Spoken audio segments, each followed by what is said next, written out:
talking about, guys, again, is, just some things that you should be asking the people who, if you guys are like new in the dating scene, or I want to say a lot of us ask these questions way too late. Okay, I'm going to just keep it 100. A lot of us ask these questions way too late, and we start asking the person that we've been kicking it with for a long time, certain things that we're asking them that we should have asked in the beginning. And if we didn't ask them in the beginning, it's probably the reason why a lot of stuff doesn't work out as you go along, right? Because you don't have the clarity that you need. You don't have, exactly what it is that will give you the focus wheel that you need in order to, make things go in the right direction, so to speak. Okay? All right. So first of all, let me say, when you first meet somebody or whatever the case may be, like, nobody don't want to feel like they on an interview. You know what I mean? So you can't be like, oh, how many kids you got? You know what I'm saying? Well, was you married before? Right? You know what I'm saying? Like, when you first meet somebody, like, okay, so you don't want to come across like that, right? I get it. Or you don't want to come across like that.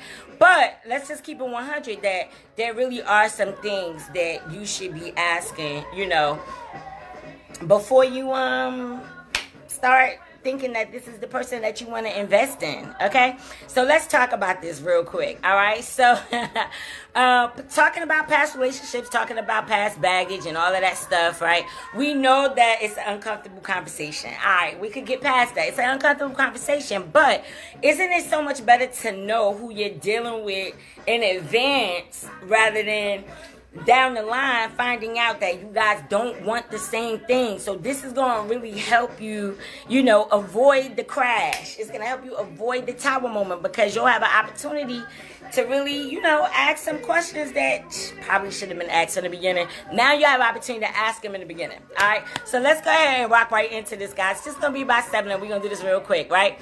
So perhaps the first question that you need to ask that person is, not over, I don't want to be free.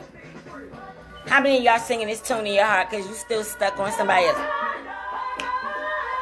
Let no man put us under. Now I'm going away. Yes. Oh, I just had to put that on blast for y'all real quick. All right, so the first question that you might want to ask is, have you ever been in love, right?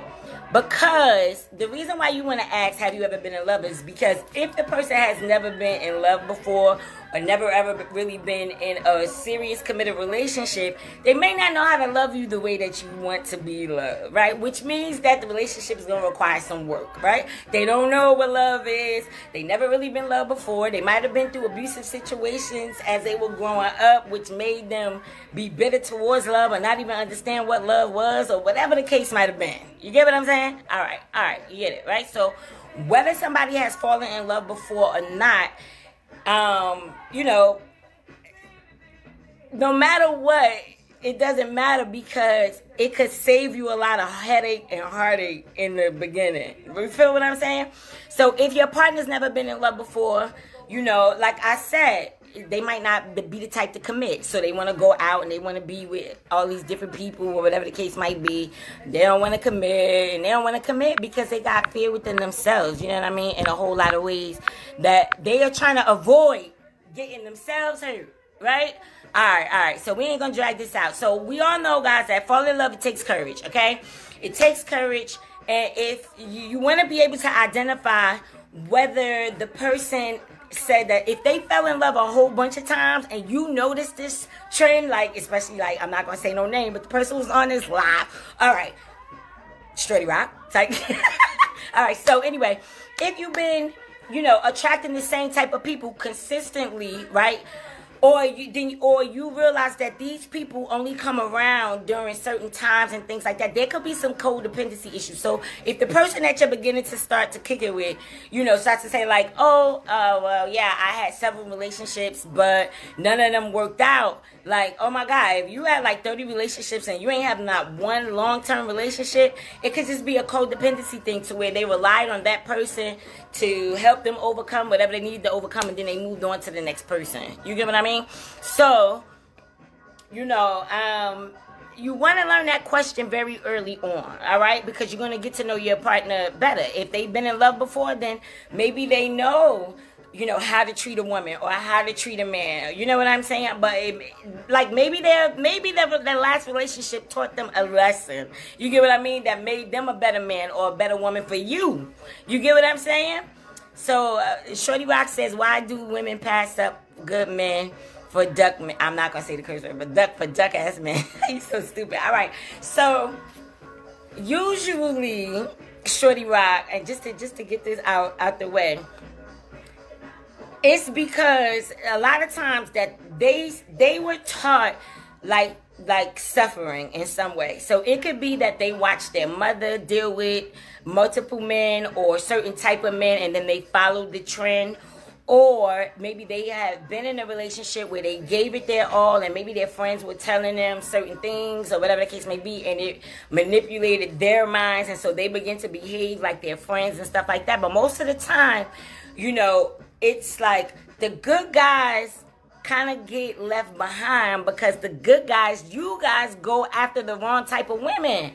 You're going after the woman who's been burnt. You're going after the woman who's actually always looking for money or looking for a come up through another person or whatever the case might be. So if you are consistently attracting women who like to juice you, then that means you need to take a step back and say, okay, where am I not loving myself at? You feel what I'm saying? Because I'm attracting people who want to use me.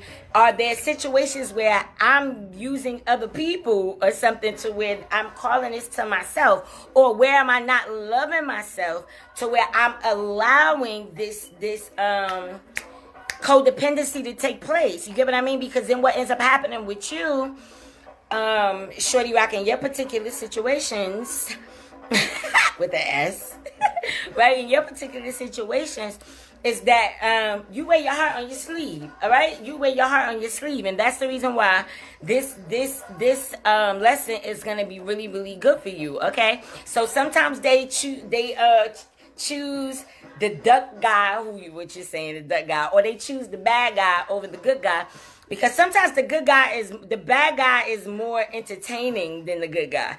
The good guy, especially if the female, if she came from pain, you know what I mean? So like if she watched a lot of pain in her life, like she's dealing with something else inside herself to where she has an addiction to pain. So she likes the hard guy, you know what I mean? She likes the tough guy. She like, hey Carson, hey Horace. She likes the tough guy. She likes the one who's gonna put his hands on her and stuff because maybe she watched her mother get beat or whatever, and then it's like, oh, the only way that I know that he loves me when he hits me, like stuff like that, like all this just toxic crap, okay, or whatever that's been passed down to her or whatever. And that goes both ways, because guys, don't get it messed up. Guys be going through heartbreaks too. Some of these women out here are abusive, out here beating up they men and stuff like that, trying to control their men because they know that the man is not going to hit them and stuff like that. You get what I'm saying? And I know we getting our topic here, but when Shorty Rock is in the building, things are destined to get shifted.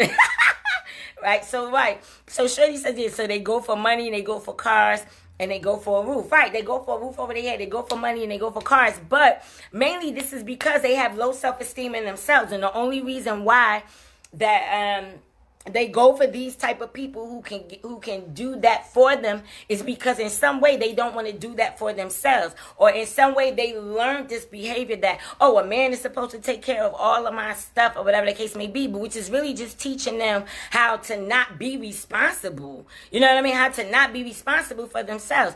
I mean, I get it. I get the stereotype, the sociology, societal, whatever crap that, oh, the man is supposed to take care of his woman or whatever. Okay, great. All right, I get that. That's cool. However, like as a woman, like you should never be that damn lazy that you feel like, oh, he's supposed to do everything. Like you should be doing something with yourself. You should be doing something with yourself. You should, and if you're not doing something with yourself for yourself, then you should be at least helping him, elevate him, so that he can help both of y'all. You get what I'm saying? Hey, boo, I see you.